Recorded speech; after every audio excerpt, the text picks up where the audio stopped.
HMC Revanth ఎత్తులపై BRS నిన్న మనం ఉదయం చర్చించాం. ఎన్టీఆర్ జన్మదినము మైత్రి వనం దగ్గర జంక్షన్లో ఎన్టీఆర్ విగ్రహం పెట్టడము, దాని మీద కొంతమంది వివాదంగా మాట్లాడడం అది ఇదని. పొద్దున్నే నన్ను ఒక వార్తా సంస్థ వాళ్ళు అడుగుతున్నారు, ఎలా చూస్తారు సార్ మీరని. నిజంగా ఎలా నాకు 1983 గుర్తొచ్చింది. 1983లో ఇండియా టుడే ఎన్టీఆర్ గెలిచాక కృష్ణుడి వేషంలో ఎన్టీఆర్, ఇందిరాగాంధీ ఏమో మైక్తో ఉన్న 2 బొమ్మలు వేసి the hero who challenge something ఇలాంటిది పెట్టారు.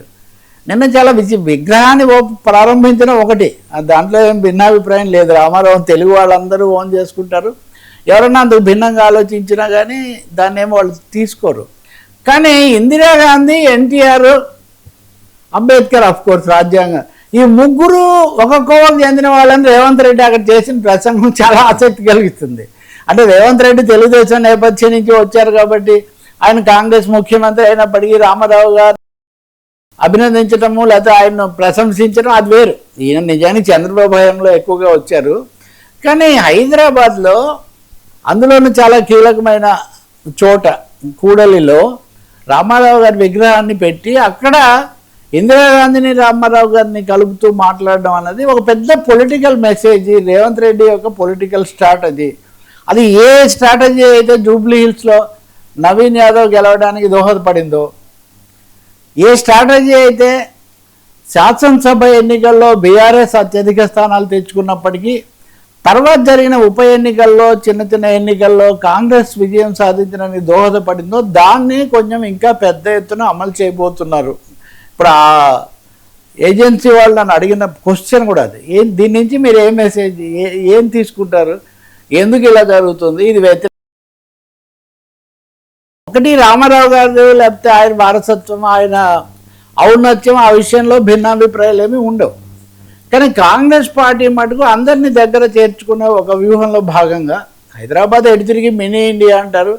అందులో మొన్నటి వరకు ఉమ్మడి రాష్ట్ర రాజధానిగా ఉన్నటువంటి చోట పెద్ద ప్రజల్లో ఏం తేడాలు, భేదభావాలు ఏమీ ఉండవు. కానీ దీని వెనక వ్యూహం లేదా అంటే పెద్ద రాజకీయ వ్యూహమే ఉంది. జిహెచ్ఎంసీ ఎన్నికలు భారీ ఎత్తున రాబోతున్నప్పుడు జిహెచ్ఎంసీ ఎన్నికలను ఎదుర్కోవడానికి కూడా ఇంకా ఇలాంటి కార్యక్రమాలు, చొరవలు, ఇనిషియేటివ్స్ రేవంత్ రెడ్డి చాలానే చేస్తారు. జూబ్లీ హిల్స్లో విజయం సాధించడం వెనుక తెలుగుదేశానికి ఉన్న సైలెంట్ ఓటింగ్, నిశ్శబ్దంగా ఉండే మద్దతుదారులందరూ ఇటువైపు వేయటం అన్నది జరిగింది. నిన్న వాళ్ళు ఉత్సాహపడ్డం ఒకటైతే ఎవరు వ్యతిరేకించలేదు, అది కూడా ఎవరు వ్యతిరేకించరు కూడా. రామారావు విగ్రహాన్ని వ్యతిరేకించి కోడి, కానీ దీంట్లో అంతకు మించిన మెసేజ్ ఉంది. రేవంత్ రెడ్డి చాలాసేపే ఆ విషయం మాట్లాడారు, చాలా పేర్లు ప్రస్తావించారు. ఆఖరి కేసీఆర్ కూడా రామారావు గారు దీంతో వచ్చినటువంటి నాయకుడే కదా, కాబట్టి ఇక్కడ ఉన్న వాళ్ళందరిలో చాలామంది అలా వచ్చినటువంటి వాళ్ళు. అంటే దీన్ని పెంచబోతున్నారు. తెలుగుదేశం, కాంగ్రెస్ కలిసే అవకాశం లేదు అందులో. ఎందుకంటే వీళ్ళు కూటమిలో ప్రధానంగా ఉన్నప్పుడు కాంగ్రెస్ పార్టీకి ఉన్న 3-4 ముఖ్యమంత్రుల్లో తెలంగాణ ఒకటి అయినప్పుడు అంతకంటే వేరే జరిగే అవకాశమే లేదు. మోదీ గారు వచ్చి మొన్న నాతో కలువు అని పిలిచిపోయినప్పటికీ అదేమి ఇప్పటికిప్పుడేం జరిగే ఇది కాదు కదా.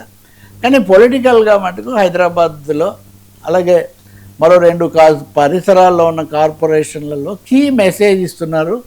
బీఆర్ఎస్కు ఉన్నటువంటి ఓటరు మద్దతును అంతకుముందు ఏ అంశం అయితే సామూహికంగా అడ్డుపడిందో దాన్ని కొంచెం శాసనసభ ఎన్నికల్లో లాగే తర్వాత ఇది తెచ్చుకోవడానికి ఆయన ప్రయత్నం చేస్తున్నారు అని. అయితే అంత కేవలం అంత ఆ కోణం నుంచే చూడాలా, చూడక్కర్లేదు. కానీ అది కూడా ఉంటుంది రాజకీయాల్లో, దేన్ని కూడా మినహాయించలేం. కాబట్టి చాలామంది పేర్లు తీసుకొచ్చారు ఆయన. కాంగ్రెస్ పార్టీ ఇప్పుడు ఇందిరమ్మ ఇల్లు, ఎన్టీఆర్ పక్క ఇల్లు ఒకటే అంటారు ఆయన ప్రతిదాన్ని కూడా. నిజానికి వాళ్ళు రామారావు రాజకీయాలు పెట్టిందే అప్పుడు. ఇంకా చెప్పాలంటే ఆయన్ని పిలిచిన బీజేపీ, కాంగ్రెస్ రెండింటితో కూడా విడిగా ఉండే రామారావు గారు చివరిసారి గెలిచారు 94లో గెలిచినప్పుడు. అందువల్ల ఒకటి ఇక్కడ ఆసక్తికరమైనది ఏంటంటే ఇప్పటికీ ఎన్టీఆర్ తెలుగు వాళ్ళకు ఒక యూనిఫైయింగ్ ఫోర్స్, ఒక ఐక్యతా శక్తి సందేశంలాగా ఉండటం ఇక్కడ ఒక పెద్ద విశేషంలాగా మనకు కనిపిస్తుంది. సార్, ఈ బొద్దింకలపై పెద్దల దాడి, హైకోర్టు ఆగ్రహం. ఈ బొద్దింకల పార్టీ దగ్గర నుంచి విపరీతంగా దీని మీద ట్రోలింగ్. బొద్దింకల పార్టీ అంటే ప్రతిదాన్ని కూడా తన నీడని చూసి తానే భయపడినట్టుగా పాలకుల పరిస్థితి తయారైంది. ఎందుకంటే వాళ్ళు చేసిన పాపాలు పాతకాలు నిర్బంధాలు ప్రజల్లో వాళ్ళు కొని తెచ్చుకున్న వ్యతిరేకత వాళ్ళని నిద్రలో కూడా వాళ్ళు ఉలిక్కిపడే పరిస్థితి ఉంది. ఎక్కడో చోట